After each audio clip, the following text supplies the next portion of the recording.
Guys, কখনো কি ভেবে দেখেছো যে একটা গেম কতটা ভয়ঙ্কর হতে পারে? আজকের গল্পটা এমন একজন ছেলেকে নিয়ে, যে কিনা একটা সময় পড়ালেখায় খুবই ভালো ছিল, কিন্তু ফ্রি ফায়ারের নেশায় পড়ে সে তার জীবনের সব থেকে গুরুত্বপূর্ণ মুহূর্তগুলো হারিয়ে ফেলেছে। ছেলেটা কি এমন করেছিল, আর ছেলেটার ভুল কি ছিল? গাইস, বিশ্বাস করো, এই গল্পটা শোনার পর তোমার চোখের পানি তুমি ধরে রাখতেই পারবে না।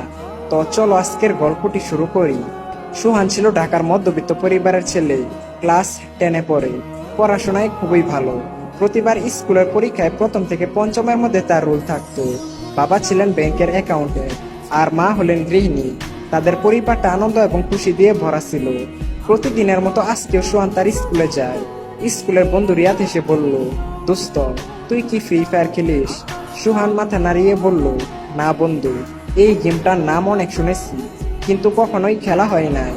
এরপর রিয়াদ সোহানকে বলল, আরে ভাই, এই গেমটা একবার খেললে তুই যে কোন দুনিয়াতে হারিয়ে যাবি সেটা তুই নিজেই বলতে পারবি না। একবার গেমটা খেলা শুরু করলে আর কখনোই ছাড়তে পারবি না। এরপর রিয়াদ নিজের মোবাইলে গেমটা ওপেন করে সোহানকে দেখালো। গেমের সুন্দর লবি, গুলি চালানোর আওয়াজ আর গ্রাফিক্স সব মিলিয়ে সোহানের ভিতরে গেমটা খেলার জন্য এক ধরনের উত্তেজনা সৃষ্টি হয়। তারপর স্কুল শেষ করে বাসে আসার পর সুহান তার বাবার মোবাইলে গেমটা ডাউনলোড করলো। এরপর থেকেই সুহান মাঝে মধ্যে ফ্রি ফায়ার গেমটা খেলতো। প্রতিদিন আধা ঘন্টা থেকে 1 ঘন্টার মতো গেমের দুনিয়াতে হারিয়ে যেত। শুরুর দিকে সুহান তেমন একটা ভালো খেলতে পারতো না, বারবার খালি মারা যেত। কিন্তু গেমের লবিতে দাঁড়িয়ে থেকে অপেক্ষা করা, টিম মেম্বারদের সাথে কথা বলা, এসব তাকে গেমের ভিতরেই ধরে রাখতো। সুহানের জীবন তখন অনেকটাই স্বাভাবিক ছিল। স্কুল থেকে বাসায় আসার পর হালকা পড়াশোনা, পরিবারের সঙ্গে সময় কাটানো, মাঝে মাঝে বন্ধুদের সঙ্গে মাঠে ফুটবল খেলা, এসবই ছিল তার নিত্যদিনের কাজ। প্রথম দিকে গেম খেলাটা ছিল শুধুমাত্র বিনোদনের জন্য, কিন্তু সময়ের সাথে সাথে গেমের প্রতি আগ্রহ দ্রুত বেড়ে গেল।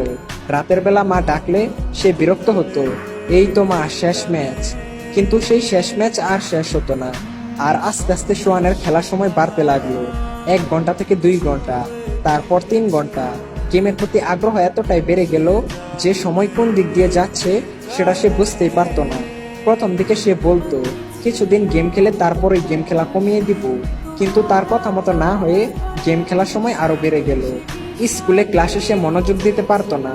বই খুললে ফ্রি ফায়ারের ম্যাপ দেখতে পারতো, বইয়ের মধ্যে চোখ থাকলেও মনোযোগ পড়াশোনায় থাকতো না। গেমের নতুন আপডেট এবং র্যাঙ্ক স্কোর কিভাবে বাড়ানো যায় সেটা নিয়েই সবসময় চিন্তা করতো। তার বাবা মা প্রথম দিকে কিছুই বুঝতে পারেননি, ভাবলেন হয়তো একটু সময় কাটাচ্ছে। সুহান পড়ালেখায় সময় না দিয়ে এই ফ্রি ফায়ার গেমের পিছনে সময় দিতে লাগলো।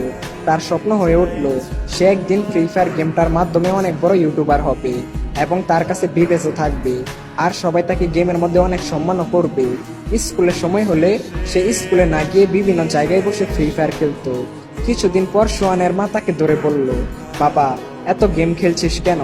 চোখের সমস্যা হয়ে যাবে তো, পড়াশোনার অবস্থা তো খুবই খারাপ হয়ে যাচ্ছে। সোহান জবাব দিল, মা, আমি সবকিছু সামলাতে পারবো, কোনো সমস্যা নেই। কিন্তু সোহানের মা ঠিকই বুঝতে পারলো তার ছেলে এখন অনেকটাই বদলে গেছে। আগে যেমন তার ছেলের মুখে সবসময় হাসি খুশি থাকতো, কিন্তু এখন তার ছেলে পুরোপুরি চুপচাপ, কখনো রাগ করতো, কখনো মনমরা হয়ে বসে থাকতো। এদিকে সোহান নিজের রুমে গিয়ে দিনের পর দিন এই গেমটার পিছনে সময় দিতে লাগলো। গেমের প্রতি আসক্তি এতটাই বেড়ে গেল যে প্রতিদিন 15 থেকে 18 ঘন্টার মতো র্যাঙ্ক পুশ করত। আর সেই কারণে আস্তে আস্তে সোহানের শারীরিক এবং মানসিক অবস্থার পরিবর্তন ঘটতে লাগলো। সারা রাত র্যাঙ্ক পুশ করার কারণে সকালের দিকে সোহানের চোখগুলো লাল হয়ে যেত। স্কুলে মনোযোগ নেই। শিক্ষিকা বললেন, সোহান, এত মনোযোগ হারাচ্ছিস কেন? সোহান কোনো উত্তর দিল না। সোহান রাতেও গেমটা খেলতে লাগলো, এমনকি রাত 2টা থেকে 3টায় ঘুমাতো। সোহানের ঘুম কম হতে লাগলো, আর সেই কারণে মুখ ফ্যাকাশে হয়ে যেতে শুরু করলো। আর অতিরিক্ত গেম খেলার কারণে মাঝে মধ্যে সোহানের চোখ দিয়ে পানি পড়া, মাথা ব্যথা, চোখে কম দেখা, আরো বিভিন্ন ধরনের মানসিক সমস্যার সৃষ্টি হতে লাগলো। সোহান এই সব কিছু বুঝতে পেরেও কাউকে কিছুই বলতো না। তোমরা আগেই হয়তো জেনেছো, সোহান একজন মেধাবী ছাত্র ছিল। সে আগে পরীক্ষায় ভালো রেজাল্ট করতো, কিন্তু এখন সে ফ্রি ফায়ারের নেশায় পড়ে আসক্ত। স্কুলের পরীক্ষা কাছে চলে আসলেও সোহান কোনো প্রস্তুতি নেয়নি। তার মন পড়াশোনা থেকে সরিয়ে গেমের দিকে চলে গেছে। এরপর কিছুদিন পর যখন পরীক্ষার রেজাল্ট আসে, তখন সোহানের রেজাল্ট আসলো ফেল। শিক্ষক ডাকলেন তার মা বাবাকে আর বললেন, আপনার ছেলে এখন আর পড়াশোনায় মনোযোগ দিচ্ছে